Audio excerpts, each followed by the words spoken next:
નમસ્કાર વિદ્યાર્થી મિત્રો, વિશ્વગ્રામ વિદ્યાપીઠ શૈક્ષણિક સંકુલમાં ફરી આપનું એક વખત હાર્દિક સ્વાગત છે. વિદ્યાર્થી મિત્રો, આપ બધા ઘરે હશો, મજામાં હશો અને સાથે સુરક્ષિત પણ હશો. પણ ખાસ કરીને જે કોરોનાને કારણે જે તમારે રજાનો જે સમય છે તે સમય દરમિયાન તમારે આપણો જે અભ્યાસક્રમ છે, જે વિડીયો અમે આપ સુધી પહોંચાડીએ છીએ તેનો પણ ભરપૂર ઉપયોગ કરીને સાથે સાથે ભણવાનું પણ છે. તો આજે આપણે જે ભણવાનું છે તે પાઠ્યપુસ્તકનું જે 5મું કાવ્ય છે અને જેનું શીર્ષક છે દીકરી. તો વિદ્યાર્થી મિત્રો, જે દીકરી છે અને જે કૃતિ છે તેનું નામ દીકરી અને જેના કર્તા એટલે કે કવિ અશોક ચાવડા અને સાહિત્ય પ્રકાર ગઝલ અને સંદર્ભ કૃતિ એટલે કે શેમાંથી આ જે ગઝલ છે, જે કાવ્ય છે તે લેવામાં આવ્યું છે, તો પગરવ તળાવમાંથી આ લેવામાં આવ્યું છે. અને જે કર્તા છે અશોક ચાવડા, તેનું ઉપનામ બે દિલ. કેટલા દિલ? બે દિલ. તો આ બધા જે પ્રશ્નો છે તે આપણે બધાને ખબર હશે કે ધોરણ 10ની જે બોર્ડની જે પેપર સ્ટાઇલ છે તેમાં જોડકા સ્વરૂપે આ બધા પ્રશ્નો પૂછાય છે, બરાબર. તેમાં ઘણીવાર કૃતિ હોય તો સામે તેના કર્તા સામે કૃતિ જોડવાની હોય, ઘણીવાર તેના સાહિત્ય પ્રકાર સામે કૃતિ જોડવાની હોય, અથવા ઘણી વખત જે સંદર્ભ કૃતિ એટલે કે શેમાંથી આ કૃતિ લેવામાં આવી છે તેની સામે પણ તમારે જોડકા જોડવાના હોય છે. અને ઘણીવાર ઉપનામ સાથે પણ જે કાંઈ જોડકા થવા હોય છે, કે અશોક ચાવડા તો તેનું જોડકું જે બે દિલ, આ રીતે તમારે જોડકા જોડવાના થાય. તો ગદ્ય વિભાગ અને પદ્ય વિભાગ બંનેમાં 4-4 માર્કના જ્યાં જોડકા પૂછાય છે અને એકદમ આપણને આરામથી આ 4 માર્ક મળી શકે છે. તેના માટે થઈને આ સંપૂર્ણ વિગત યાદ રાખવી જરૂરી છે. તો વિદ્યાર્થી મિત્રો, જે આજનું આપણું જે કાવ્ય છે, જે ગઝલ છે દીકરી, ખૂબ જ સુંદર મજાની જે ગઝલ છે અને એક એક જે શબ્દ જે દીકરી છે એના વિશે કહેવાયેલા છે. તો આ જે દીકરી શીર્ષક સાંભળીને મને એક જે નાનકડી જે દીકરી વિશેની જે ગઝલ છે એના બે જે શેર મને ગાવાનું મન થાય છે. તો જે બે શેર છે એ આપ સમક્ષ ગાવશું અને ત્યારબાદ દીકરી કાવ્ય આપણે ભણીશું. દીકરી મારી લાડકવાઈ, લક્ષ્મીનો અવતાર. ઓ દીકરી મારી લાડકવાઈ, લક્ષ્મીનો અવતાર. એ સૂવે તો સાંજ પડે ને જાગે તો સવાર. દીકરી મારી લાડકવાઈ. હો વિદ્યાર્થી મિત્રો, સમયના અભાવને કારણે આ જે પંક્તિઓ છે, જે ખૂબ સુંદર મજાની જે દીકરી વિશેની જે ગઝલ છે તે આપણે ગઝલ વધારે ગાઈ શકીએ તેમ નથી. પણ તેવી જ રીતે દીકરી વિશે જેટલું કહીએ તેટલું ઓછું છે, બરાબર. કારણ કે દીકરી એક જ એવી વસ્તુ છે કે જે માતા પિતાને જે પ્રભુ પાસેથી અમૂલ્ય એક ભેટ છે અને દીકરીની સરખામણી કોઈ સાથે થઈ શકે નહીં. એટલે જે દીકરી છે તે શીર્ષક જે સાંભળીને જ મને જે એક સુંદર મજાની જે પંક્તિઓ છે, આ પંક્તિઓ યાદ આવે છે કે તારે આંગણ બાગ બગીચા, પૈસા ભરેલું ગાડું. તારે આંગણ બાગ બગીચા, પૈસા ભરેલું ગાડું. મારે આંગણે રમતી દીકરી, એ જ મારું રજવાડું. આ રીતે જે દીકરી છે તેના વિશે તો આપણે જેટલું કહીએ તેટલું ઓછું છે. તો અહીં આપણે હવે આપણે જોઈએ કવિ અશોક ચાવડાનો પરિચય, અને જેનું નામ છે જેનું ઉપનામ છે બે દિલ. તો એવા જે અશોક ચાવડાએ ખૂબ સુંદર મજાની જે દીકરી નામની જે ગઝલ જે લખી છે, તો એવા અશોક ચાવડાનું આપણે જે પરિચય મેળવીએ. તેમનું જન્મ 23/8/1978. અશોક પિતાંબર ચાવડાનું જન્મસ્થળ સુરેન્દ્રનગર જિલ્લાનું મંદડાસર ગામ છે. જો વિદ્યાર્થી મિત્રો, ઘણી વખત અશોક ચાવડાનું પૂરું નામ પૂછાય તો અશોક પિતાંબર ચાવડા 1 માર્કનો પ્રશ્ન છે. અને જેનું જન્મસ્થળ તો સુરેન્દ્રનગર જિલ્લાનું મંદડાસર ગામ છે. હાલ ગુજરાત આયુર્વેદિક યુનિવર્સિટીમાં મદદનીશ રજિસ્ટ્રાર તરીકે કાર્યરત છે. તો આજે હાલમાં કયો વ્યવસાય કરે છે? તો આયુર્વેદિક યુનિવર્સિટીમાં મદદનીશ રજિસ્ટ્રાર તરીકે તેઓ કાર્ય કરે છે.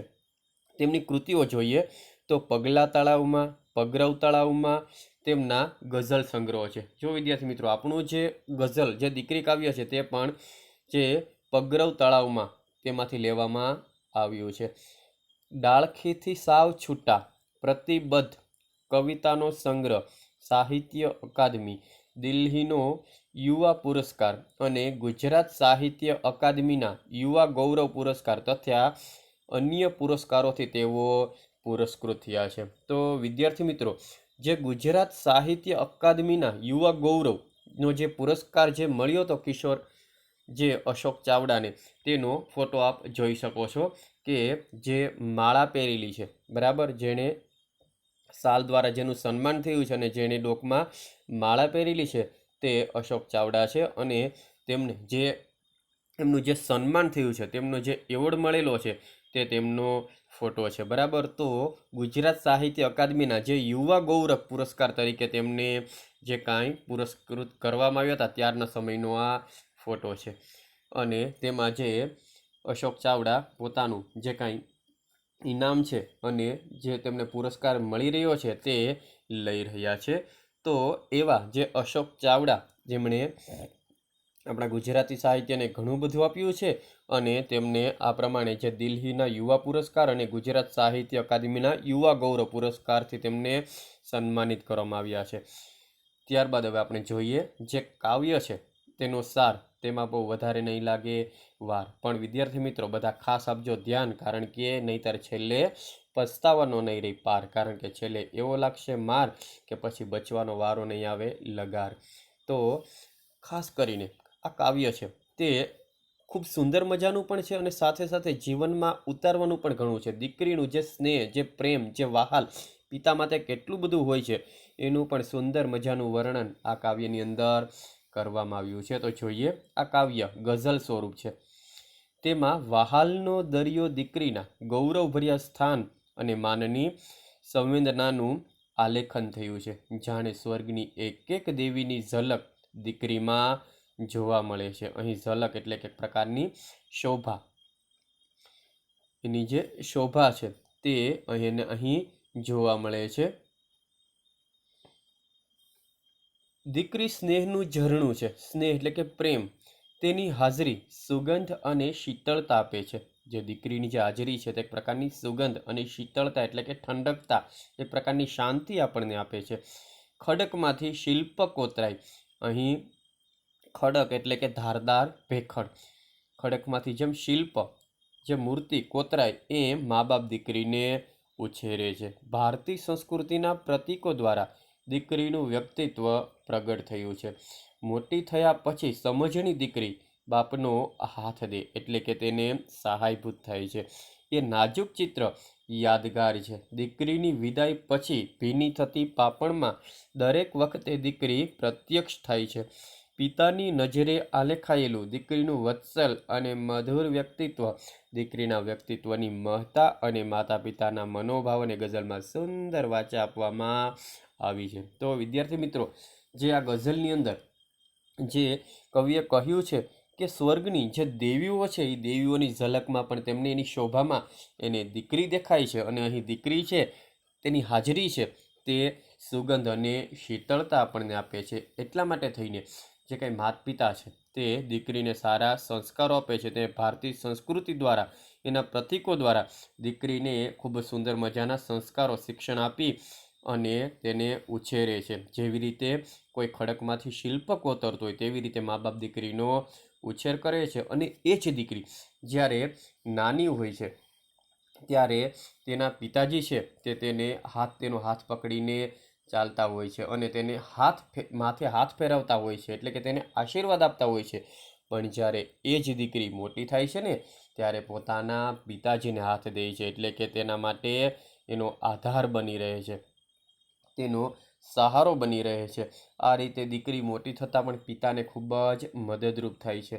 અને એ જ દીકરી જ્યારે પરણીને સાસરે જતી રહે છે ત્યારે એના પિતાજી કોઈ પણ જગ્યાએ, કોઈ પણ જે સૂર કે શરણાઈ કે સગા સંબંધીઓની જ્યાં ભીડ જામી હોય ત્યાં પણ પોતાની દીકરી તેને યાદ આવતા તેની આંખો અચૂક ભીની થાય છે. તો આ રીતે દીકરીના વ્યક્તિત્વની જે મહત્તા અને માતા પિતાના જે મનોભાવો છે એ મનોભાવોને આ ગઝલમાં સુંદર રીતે વર્ણન કરવામાં આવ્યું છે.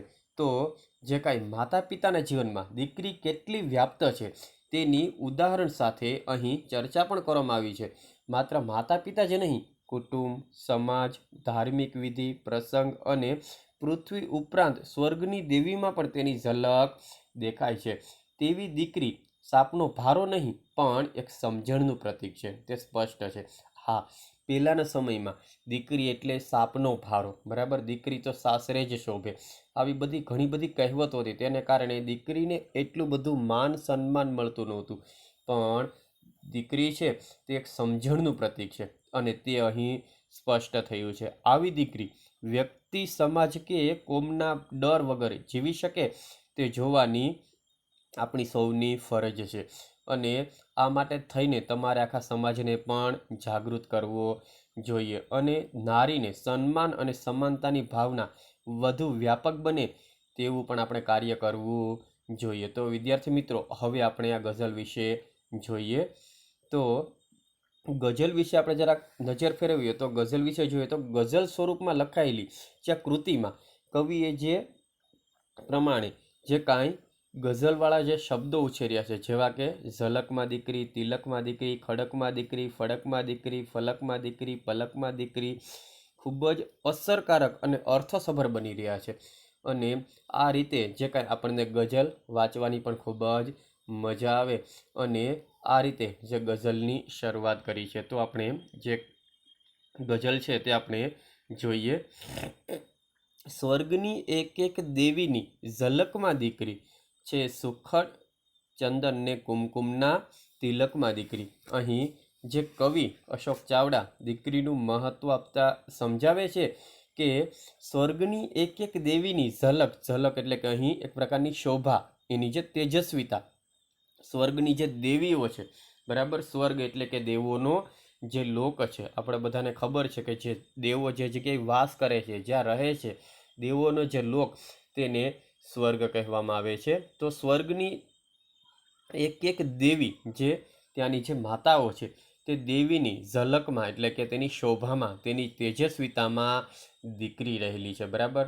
અહીં જે કાંઈ સ્વર્ગની એક એક દેવીની ઝલકમાં દીકરી જોવા મળે છે અને છે સુખડ ચંદન ને કુમકુમના તિલકમાં દીકરી. અહીં સુખડ અને ચંદન, જો વિદ્યાર્થી મિત્રો, બે શબ્દો છે, સુખડ અને ચંદન, એટલે સમાસ થાય તો દ્વંદ્વ સમાસ બનશે, કારણ કે બંને જે શબ્દો છે તે સ્વતંત્ર છે. એક પણ શબ્દ છે તે બીજા સાથે જોડાયેલો નથી, બંને સ્વતંત્ર અર્થ ધરાવે છે. એટલે સુખડ અને ચંદન, સુખડ અને ચંદન છે તે એક સુગંધી પદાર્થ છે. એવી જ રીતે જે સુગંધ આપે છે, ચંદન અને સુખડ જેવી રીતે આપણને ખૂબ સારી સુગંધ આપે છે, તેવી જ રીતે દીકરી છે તેની હાજરી પણ આવી જ આપણને સુગંધ આપે છે. એટલે કે દીકરીની હાજરી છે એ પણ એક પ્રકારની સુગંધ આપે છે. જેમ રીતે સુખડ છે આપણને સુગંધ આપે છે અને ચંદન આપણને શીતળતા આપે છે, આપણને ઠંડક આપે છે. તમને ખબર હશે કે જ્યારે ચંદનના કોઈ જગ્યાએ જે ઝાડ હોય છે, જેનું વન કે જંગલ હોય છે, ત્યાં સાપ કે અજગર, જે નાગ, આવા ચંદનના વૃક્ષને વીંટળાઈને રહેતા હોય છે. શું કામ? કારણ કે ચંદનનું જે લાકડું છે તે શરીરને શીતળતા આપે છે. એટલા માટે જે સાપ છે તે ચંદનના ઝાડને વીંટાળીને પડેલા હોય છે. એવી જ રીતે અહીં કહેવા માંગે છે કે દીકરીની જે હાજરી છે એ પણ માતા પિતાને, ઘરને શીતળતા આપે છે, ઠંડક આપે છે.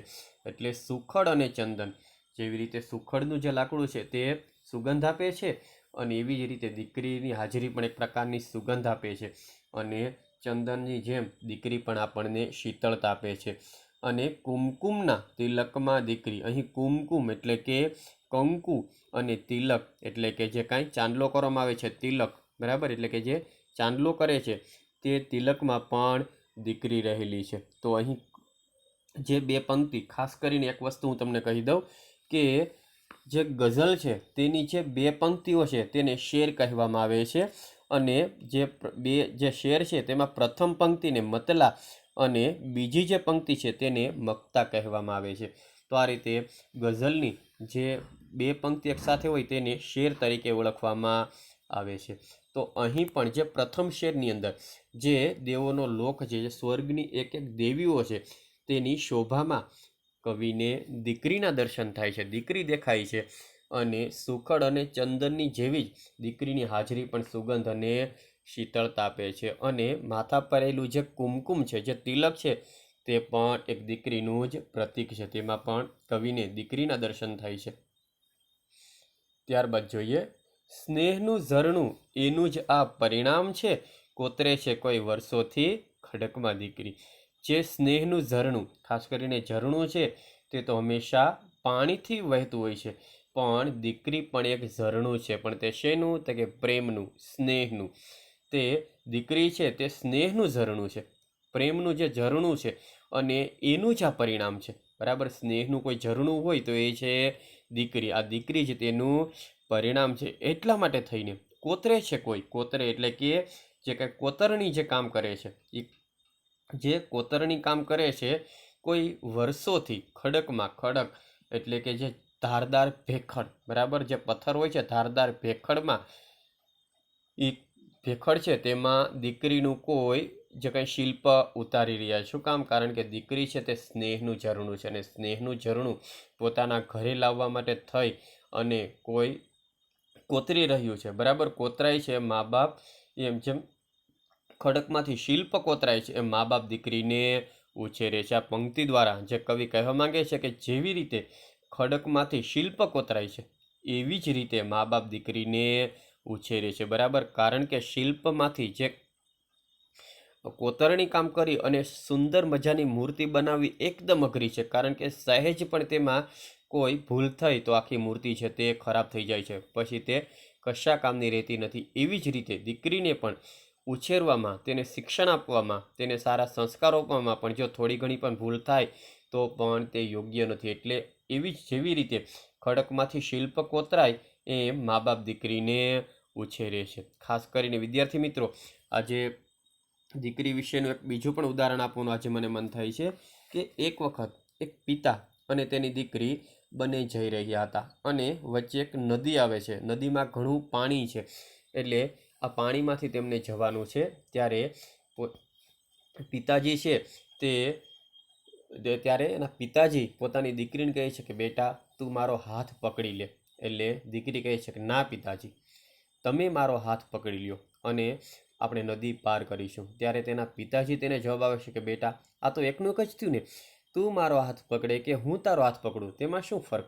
ત્યારે દીકરી ખૂબ સુંદર મજાનો જવાબ આવે છે કે પિતાજી, જો હું તમારો હાથ પકડું અને આપણે પાણીમાં જઈએ અને કાંઈ પણ થયું તો હું તમારો હાથ છોડી દઈશ. બરાબર, મારાથી તમારો હાથ મુકાઈ જશે, પણ જો તમે મારો હાથ પકડેલો હશે તો નદીની વચ્ચે પાણીમાં ગમે તે થાય પણ તમે મારો હાથ છોડશો નહીં, એવો મને વિશ્વાસ છે.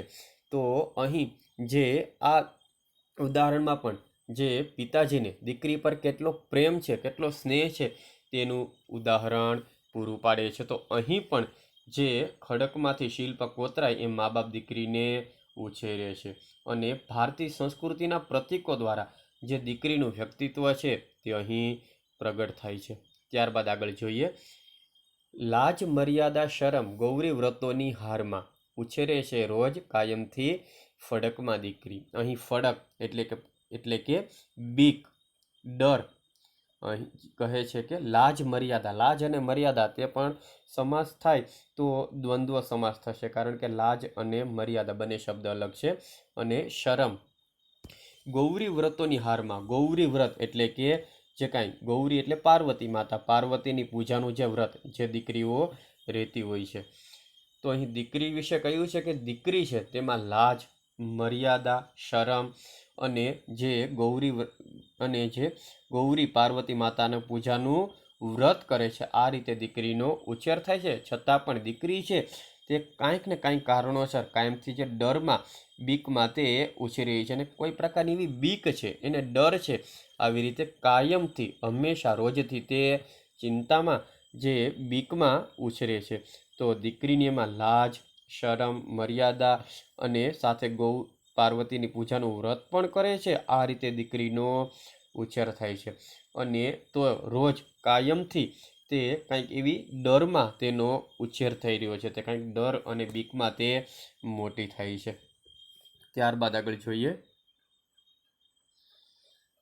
જે શિરે હું હાથ ફેરવતો હવે એ હાથ દે વિસ્તરે છે એમ સમજણના ફલકમાં દીકરી. ખૂબ સુંદર મજાના શબ્દો છે અહીં.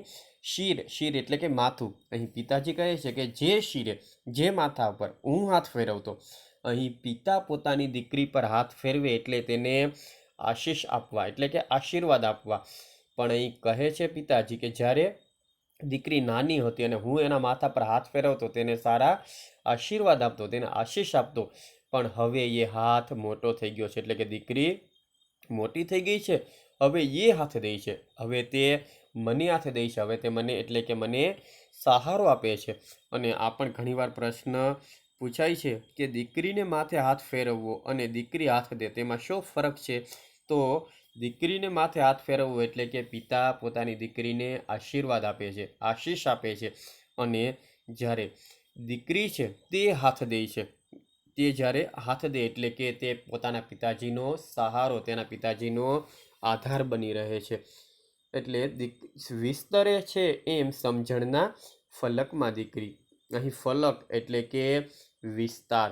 દીકરીની જે સમજણ શક્તિ છે તેનો વિસ્તાર છે તે એકદમ વધ્યો છે. આ રીતે એના વિસ્તારમાં દીકરી છે તેની સમજણ શક્તિ વધી છે, એટલી દીકરી મોટી થઈ ગઈ છે અને પોતાના પિતાજીનો તે સહારો બની છે, તેને સાથ આપી રહી છે. તો અહીં સમજણ, તેમાં પર પ્રત્યય લાગેલો છે, કારણ કે સમજ શબ્દ મુખ્ય છે અને અણ છે તેની પાછળ પર પ્રત્યય. જો પાછળ હોય તો તેને પર પ્રત્યય કહેવાય અને આગળ હોય તો તેને પૂર્વ પ્રત્યય કહેવાય. જેમ કે આપણે ગંધ શબ્દ છે તે મુખ્ય છે, પણ એમાં સુગંધ આપણે જોઈએ શું એનું પૂર્વ છે, એટલે તેને પૂર્વ પ્રત્યય કહેવાય અને સમજણમાં અહીં પર પ્રત્યય છે. આ બધું હું તમને પછી પણ સમજાવી શકીશ.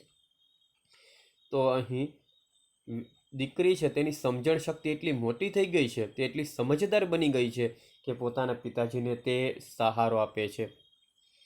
ત્યારબાદ આગળ જોઈએ, સૂર શરણાઈ સગા સંબંધીઓની ભીડમાં રોજ ભીની થાય છે ભીની પલકમાં દીકરી. અહીં સૂર, સૂર એટલે કે જે અવાજ, એક પ્રકારનો જે શોર આપણે કહી શકીએ. કોઈ લગ્ન પ્રસંગ કે કોઈ પણ જગ્યાએ હોય તો તે એકદમ જે શોર, જે અવાજ થતો હોય તે સૂર. અને શરણાઈ, વિદ્યાર્થી મિત્રો હવે તો શરણાઈ છે તે આપણે કોઈ ભાગ્યે જ કોઈ જગ્યાએ જોવા મળે, પણ પહેલાંના સમયમાં જ્યારે લગ્ન પ્રસંગ હોય તો શરણાઈ અને ઢોલવાળા તો આવી જતા.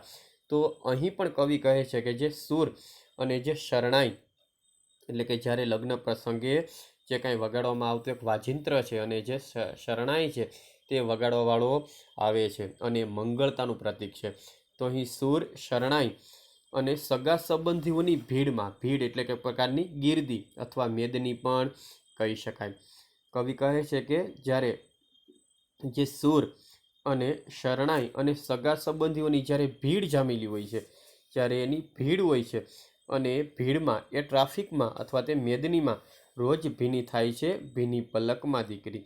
પિતાજીની આંખ છે તે હંમેશા ભીની થાય છે, કારણ કે દીકરીની વિદાય પછી ભીની થતી પાપણમાં દરેક વખતે દીકરી તેને પ્રત્યક્ષ થાય છે, તેને દેખાય છે. તો અહીં જે પિતાની નજરે જે દીકરીનું વત્સલ અને મધુર વ્યક્તિત્વ આલેખાયેલું છે કે જ્યારે જ્યારે કોઈ જગ્યાએ સૂર અને શરણાઈ કે સગા સંબંધીઓની ભીડ જામેલી હોય, તેની આજુબાજુ ઘણા બધા હોય, તો પણ તેની આંખ હંમેશા ભીની થાય છે. પોતાની દીકરી તેને યાદ આવે છે અને રોજ ભીની થાય છે ભીની પલકમાં દીકરી. એની આંખો આમ તો ભીની જ હોય છે અને એ ભીની આંખોમાં પણ એની દીકરીની યાદ આવતા તેની આંખો ફરીથી ભીની થાય છે.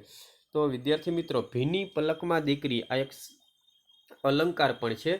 તો જે અલંકાર છે ભીની પલકમાં દીકરી, અહીં ભીની છે તે શબ્દ એના બે અર્થ થાય છે. એક તો ભીનું એટલે કે લીલું અને એક ભીનું એટલે કે લાગણી સભર, લાગણીવાળું. તો જે અલંકાર છે તે શ્લેષ અલંકાર થશે, ભીની પલકમાં દીકરી. તો અહીં જે અંતિમ પંક્તિ છે તે ખૂબ સુંદર મજાની છે કે જ્યારે જ્યારે એક પિતાને કોઈ જગ્યાએ જાય અને ત્યાં સૂર કે શરણાઈ કે સગા સંબંધીઓનો જે કંઈ ભીડ હોય તો અને ત્યાં તેની આંખ ભીની થાય છે, છતાં પણ જ્યારે પોતાની દીકરી યાદ આવી જાય છે ત્યારે એની આંખો વધારે ભીની થાય છે. તો દીકરીના જે વ્યક્તિત્વની મહત્તા અને માતા પિતાના મનોભાવોને આ ગઝલમાં સુંદર રીતે વર્ણવવામાં આવી છે. તો આ સાથે જ આપણી જે દીકરી ગઝલ છે ત્યાં ગઝલ અહીં પૂરી થાય છે. અને જે વહાલનો દરિયો દીકરીનું ગૌરવભર્યું જે સ્નાન છે, જે સ્થાન અને જે માનની સંવેદનનું આલેખન આ ગઝલની અંદર થયેલું છે. તો વિદ્યાર્થી મિત્રો, હવે તમને જે હોમવર્ક મળે છે તે હોમવર્ક બધાએ ફરજિયાત કરવાનું છે, બરાબર. આપણું જે કાવ્ય છે તે અહીં પૂરું થાય છે, આપણે અહીંયા સુધી રાખીશું. ઓકે.